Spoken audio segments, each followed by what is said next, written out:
Mga idol, update ko itong slab na natapos ng buhusan. Ayan yung area niya. Minsan ko na itong na-upload, yung binabakalan siya at nabakalan na. Ngayon ay may buhos na, mga idol. At ginagamit nila ngayon sa pagbuli ay yung power trowel na tinatawag. Ito yung ino-operate ng tao para bulihin yung konkreto. Kaya pala mga idol, wrap lang pala ang buhos nito ha. Hindi ito straight to finish, wrapping lang. Ayan mga idol.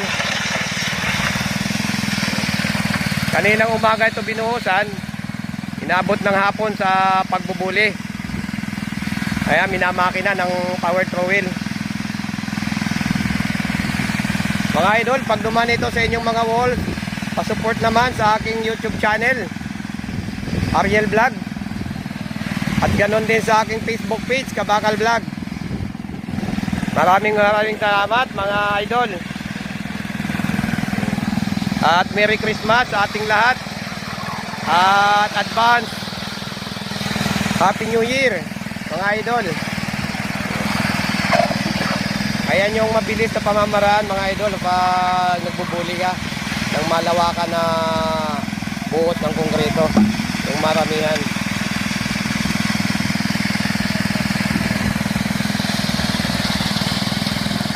Ganyan yung ginagamit.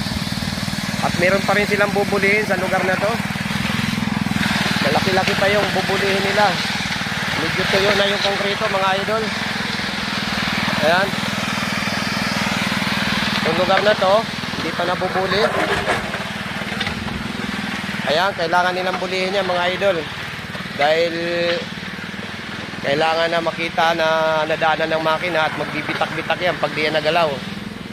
Ito.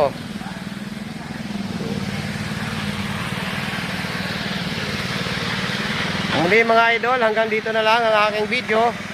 At maraming salamat uli. God bless sa ating lahat. Bye bye.